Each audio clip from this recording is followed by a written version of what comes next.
Bien, debido a la prédica de David, ¿no? De cómo le falló a su amigo, ¿no? El esposo de Betsabé, a Urías. Es increíble, ¿no? La cantidad de email y de llamado que tuve. Y muchos de ellos me preguntaron algo. Me dice, pero Betsabé no podía negarse a acostarse con David. ¿Betsabé acaso no era casada? ¿Betsabé no sabía que una de las leyes de los 10 mandamientos decía no adulterarás? ¿Betsabé qué tipo de mujer era? ¿No es culpable ella también en parte de lo que ha pasado y lo que ocurrió con su esposo? Porque una mujer que es casada no puede acostarse con otra persona. Y yo decía, wow, y todos me preguntaban lo mismo. ¿Y qué papel cumple Betsabé en eso?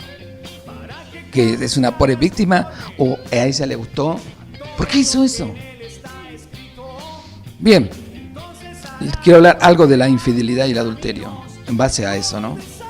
Ya en el próximo programa prepararé uno en especial para con las mujeres, porque las estadísticas de adulterio antes superaban de 10, eran 8 hombres. En la realidad de hoy es de 10 son 7 mujeres y son 6 hombres.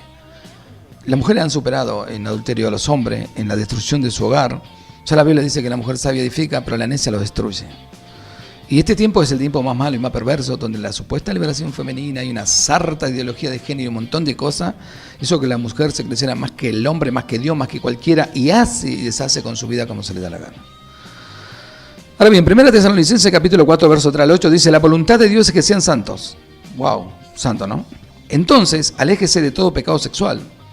Como resultado, cada uno controlará su propio cuerpo y vivirá en santidad y honor, no en pasiones sexuales como viven los paganos, que no conocen a Dios ni sus caminos.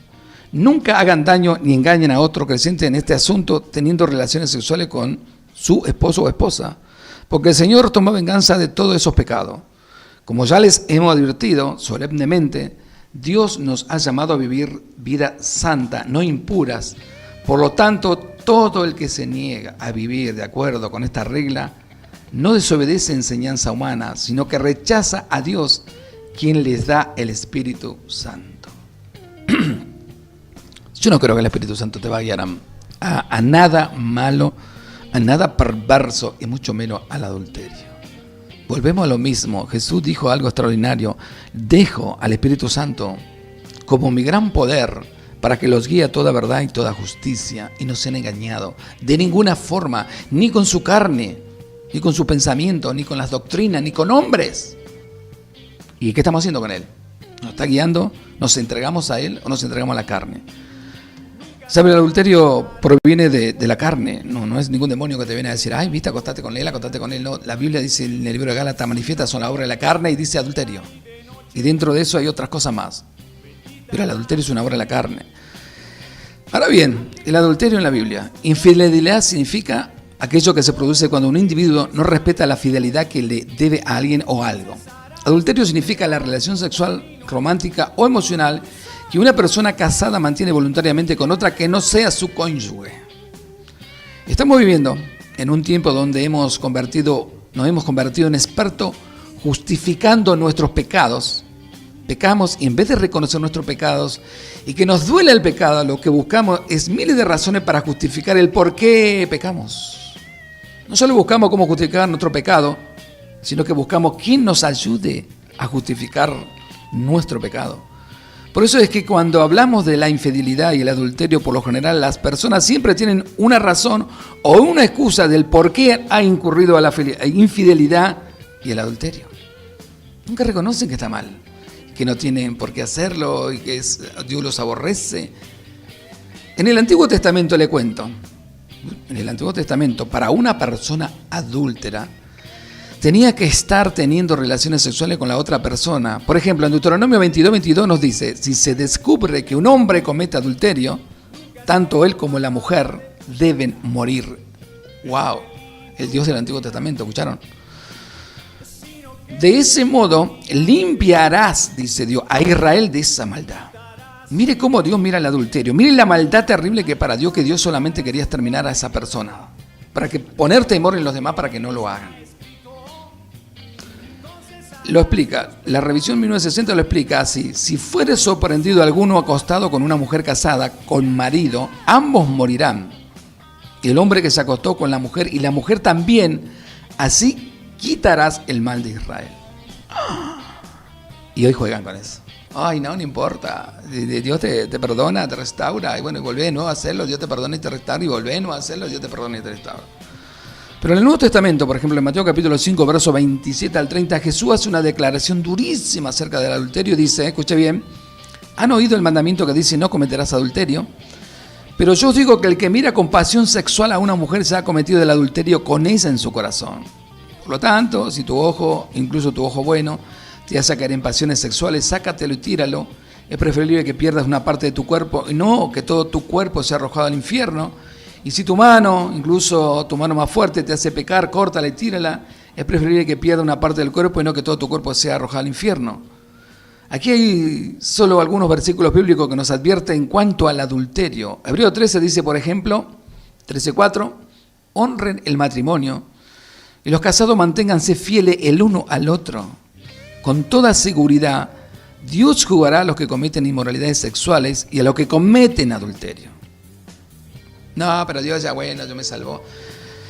Mire, si hay algo que siempre me molestó, pero que bueno, no me queda otra, tenemos que ir, casualmente ir a bajar a ministros que han caído en adulterio. Y han estado meses y se han justificado y han dicho tantas payasadas, y no importa que lo bajemos, a los 3 meses ya están predicando de nuevo y andan por otro lado porque dicen que Dios lo usa. Así estamos, ¿no? Por ejemplo, Proverbios capítulo 6, versos 27 al 29 dice, ¿acaso puede un hombre echarse fuego sobre las piernas sin quemarse? No, imposible. ¿Podrá caminar sobre carbones encendidos sin apoyarse los pies? ¡Wow! Así le sucederá al hombre que duerme con la esposa de otro hombre.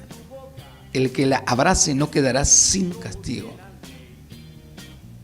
Perdón, pastor, ¿es tanto otro versículo en la Biblia? Nunca lo leí, te dicen a veces. Proverbios 6, 32 y 33 dice, pero el hombre que comete adulterio es necio total, porque se destruye a sí mismo. Es necio. Decime, ¿vas a seguir un necio que dice ser ministro que cayó en adulterio? ¿Vas a seguirlo? Bueno, son necios como él también. Ahora bien, dice, será herido y deshonrado, su vergüenza no se borrará jamás. Mire las consecuencias. A David le costó carísimo, muy caro. Dios no lo mató por cumplir su promesa nada más, porque si no lo hubiera matado a él y a Betsabé. Ahora bien, ¿qué más dice la palabra de Dios? En el nombre de Jesús de Nazaret. Dice, ninguno de estos versículos presenta ninguna cláusula o justificación al adulterio. Ninguno de ellos dice no cometerás adulterio a no ser que tu esposa no te demuestre que te ama, ni tampoco manténgase fiel uno al otro a no ser que ya no te valoren. Huyan del pecado sexual a no ser que tu pareja ya no te satisfaga. Todos ellos hablan enfáticamente en contra de la infidelidad. Pero el hombre y la mujer siempre encuentran motivo. No, ya lo nuestro, viste, se enfrió, ya no había amor. Ahora bien, el adulterio en la mente, por ejemplo. Todo adulterio sexual, emocional, cibernético, espiritual, cualquiera que sea el tipo de adulterio, comienza en la mente. El adulterio opera en la mente cuando las personas se sienten infeliz o insatisfecha y piensan que merece ser feliz, y que en la relación en la que se encuentra no lo es, y por esta razón necesita buscar a alguien que llene la área de su vida que sienten que no ha sido saciada. Esto da lugar a un ciclo autodestructivo que llamamos adulterio o infidelidad. El adulterio es una batalla que se comienza en la mente de la persona y lucha contra nuestros principios, nuestro espíritu y nuestra conciencia. La Biblia dice en Gálatas capítulo 5, versos 16 y 17, por eso les digo, dejen que el Espíritu Santo los guíe en la vida, entonces no se dejarán llevar por los impulsos de la naturaleza pecaminosa, o sea, los deseos de la carne. La naturaleza pecaminosa desea hacer el mal, que es precisamente lo contrario de que quiere el Espíritu Santo, y el Espíritu nos desea que se opone a lo que desea la naturaleza pecaminosa. Estas dos fuerzas luchan constantemente entre sí. Entonces ustedes no son libres para llevar a cabo sus buenas intenciones, sí, pero las buenas, no las malas. Luego en Gálatas 5, 19, 21 nos explica que el adulterio es un pecado que toma lugar en los deseos de la carne. Dice, cuando ustedes siguen los deseos de la naturaleza pecaminosa, los resultados son más que claros: inmoralidad sexual, impureza, pasiones sexuales, idolatría, hechicería, hostilidad, pelea, celo, arrebato de furia, ambiciones egoístas, discordia, divisiones. ¡Wow! ¡Qué terrible, ¿no? La carnalidad, envidia, borrachera, fiesta desenfrenada y otros pecados parecidos. Permítame repetirle lo que dice antes. Cualquiera que lleve esa clase de vida no heredará el reino de Dios. En la revisión 1960 dice así: y manifiestas son la obra de la carne, que son adulterio, fornicación, inmundicia. Práctica, la obra de la carne. Podemos ilustrar cómo opera el adulterio de esta manera. Es como si en nuestro pensamiento el enemigo nos tienta a anhelar aquello que no nos pertenece, a lo que no tenemos derecho. ¿Cómo es que sucede esto? Haciéndonos pensar que nos falta algo, que hay algo que nos merecemos, que aún no hemos obtenido. Mientras que por el otro lado el Espíritu Santo está hablando a nuestra conciencia en contra de estos pensamientos. Mientras tanto el Espíritu Santo nos habla por los principios de la palabra, por los principios morales, por los principios familiares, por los principios del reino de Dios, y habla a nuestra conciencia para llevarnos a recapacitar. Y se desata esta lucha entre la carne y el espíritu en nuestro pensamiento y nuestra conciencia, y cuando los pensamientos dominan la conciencia o cuando la carne domina el espíritu en nuestras vidas, ahora contamina el corazón, y una vez que el corazón está contaminado, damos rienda suelta a la infidelidad y al adulterio. Es triste, porque muchas familias han sido destruidas por esto, por algo tan... una aberración lo que hacen muchas veces. Pero muchos se sienten orgullosos de haber hecho tal o cual cosa. Y en el mundo del cristianismo estamos así. Antes la vida se conservaba mucho más, antes había mucho más moral en los cristianos. Le hablo de hace 40 años atrás, más o menos, hasta 30 años atrás. Hoy por hoy el modernismo y una sarta de cosas que entraron han hecho que la moral del cristiano se pierda. Cuando un verdadero cristiano tiene que ser moral siempre, no tiene que perderse en nada, no tiene que adueñarse de las cosas que no le pertenecen, y por sobre todas las cosas no tienen que seguir los pensamientos de este mundo. Ahora bien, ¿cómo luchar contra la infidelidad y el adulterio?